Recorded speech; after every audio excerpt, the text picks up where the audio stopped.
Bonjour à tous et à toutes, membres du réseau LinkedIn. Nous sommes le mercredi 20 juillet 2022 et il doit être 13h à vrai dire. Donc sur mon temps de pause, j'interviens sur un site, donc un site d'intervention. Ce que j'appelle le site d'intervention, en l'occurrence, c'est un établissement de santé là où je suis amenée à exercer mon travail donc d'assistante de service social, donc où j'interviens en tant que professionnelle libérale.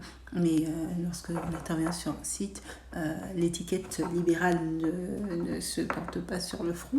On s'assimile totalement à l'ensemble des équipes, et en tout cas du service social.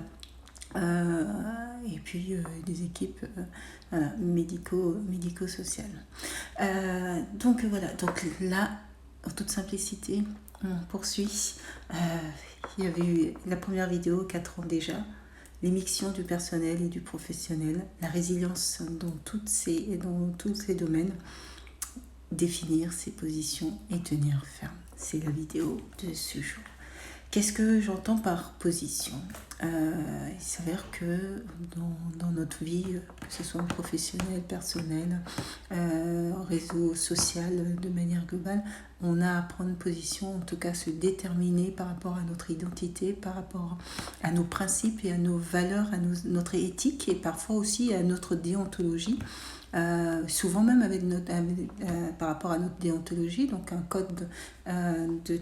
code qui se rattache à une profession donnée, et pour les assistantes de service social, donc le code de déontologie du travail social, des assistantes sociales. Et donc ces éléments vont servir de base pour pouvoir après se positionner, se déterminer si c'est le plan professionnel, déterminer notre manière de travailler. Si sur le plan personnel, déterminer nos positions, nos choix de vie et d'orientation, sur le plan personnel. Prendre position, c'est avoir cette capacité à pouvoir se déterminer. De fois, on est en doute. Et plusieurs facteurs vont rentrer en compte, à vrai dire, quand on est comme ça dans des situations de doute. Il y a à la fois la peur dans le sens et de la forme d'appréhension de l'inconnu. Quand on ne connaît pas un domaine d'intervention, quand on arrive sur un domaine dont on ne maîtrise pas le fonctionnement, le contenu ou les modes de communication, parce que ça peut être dans différents domaines, il peut avoir cette forme d'appréhension, cette forme d'inconnu qui peut se transformer en peur ou en angoisse même pour certaines personnes, qui, sur le plan de la personnalité, ne sont pas totalement définis. Et donc ces éléments-là vont entraver en fait la capacité de l'individu à pouvoir se déterminer de manière claire, c'est-à-dire de prendre position sur des thématiques ou prendre position de manière claire. Or ce positionnement, lorsqu'on arrive sur des postes d'encadrement ou des postes élevés ou des postes de dirigeants, ce positionnement est indispensable. Et de toute manière, je pense que bon nombre de dirigeants, on n'arrive pas sur des postes comme ça sans être capable de pouvoir prendre position, décider. Et puis pour pouvoir prendre des positions, pour pouvoir décider, il faut avoir tous les éléments d'information qui permettent de prendre la bonne décision. Et soit c'est plutôt du nature attentiste, c'est-à-dire que l'information vient à vous, mais généralement c'est plutôt aller soi-même à la recherche de cette information, recueillir cette information pour pouvoir après pour qu'elle puisse après nourrir votre réflexion, et pouvoir soit modifier votre attitude, soit votre comportement, mais en tout cas que ça vous permette de pouvoir progresser.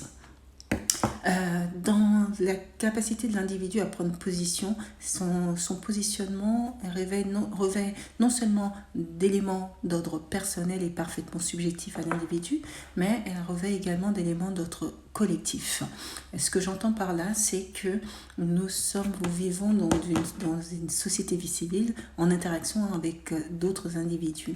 Et ce collectif va se construire. Lorsqu'on intègre un collectif, ce collectif, on assimile quand même certains codes et usages de ce collectif-là pour pouvoir l'intégrer pleinement.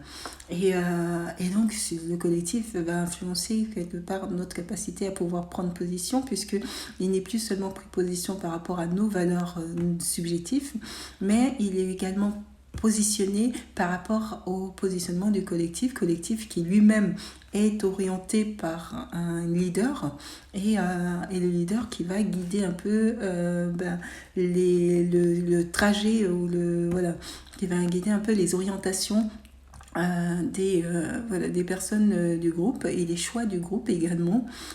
Donc en fait ce collectif est finalement un lieu de manière imagée, c'est un système de fonctionnement, surtout système de fonctionnement qui fait que l'individu, pour pouvoir s'assimiler à un groupe, adopte les usages et les coutumes de ce groupe, et ce groupe qui est souvent guidé, orienté par un chef de groupe. Donc voilà, donc notre positionnement n'est pas seulement que subjectif, il est également influencé par des éléments d'autres collectifs. Ce qui est important, c'est d'arriver quand même à se déterminer dans un collectif et d'arriver à prendre position également dans ce collectif. Lorsque on est confronté à une situation où pour nous ça revêt par rapport à nos valeurs à une forme d'injustice sociale ou d'injustice sous toutes ses formes, ça nous questionne nous par rapport à nos principes et à nos valeurs. Comment réagis-tu lorsque tu es confronté à une situation où les fonctionnements, les codes et les usages ne correspondent pas à ce que toi tu es véritablement? L'individu est souvent en souffrance quand il ne se retrouve plus, lorsqu'il n'arrive plus à se retrouver dans le fonctionnement dans lequel il se trouve. Et lorsqu'il a l'impression, le sentiment d'y perdre son identité, il y a alors un risque pour sa propre vie, puisqu'il ne se retrouve plus dans ses codes et ses valeurs.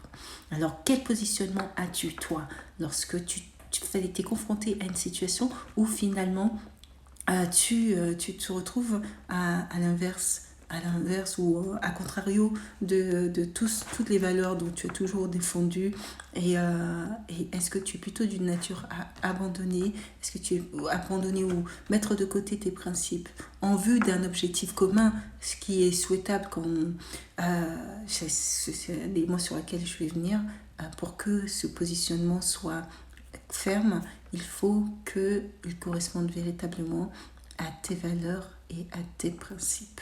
C'est-à-dire que si tu assimiles des valeurs et des principes qui ne sont pas les tiennes, pour pouvoir soit te dissimuler, soit te confondre dans un groupe ou dans un système, tu vas t'y perdre.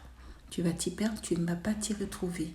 Et ce sentiment de ne pas se retrouver dans un système de fonctionnement ou de valeurs va t'amener à une forme de remise en question qui peut, chez certains individus, aller très loin, jusqu'à une forme de dépression, puisque l'individu ne trouve plus de valeur à ce qu'il fait, et que quand il ne trouve plus de valeur, il ne trouve plus de sens. Et l'individu qui ne trouve plus de sens est en danger pour lui-même, pour sa propre personne, car comprendre, saisir, ne jamais transiger avec ce que vous êtes, avec vos valeurs, c'est ce qui fera votre différence. C'est ce qui fera votre différence. Je n'ai pas terminé, sauf que j'ai possibilité de faire 10 minutes par vidéo via LinkedIn, donc je vais en faire une seconde.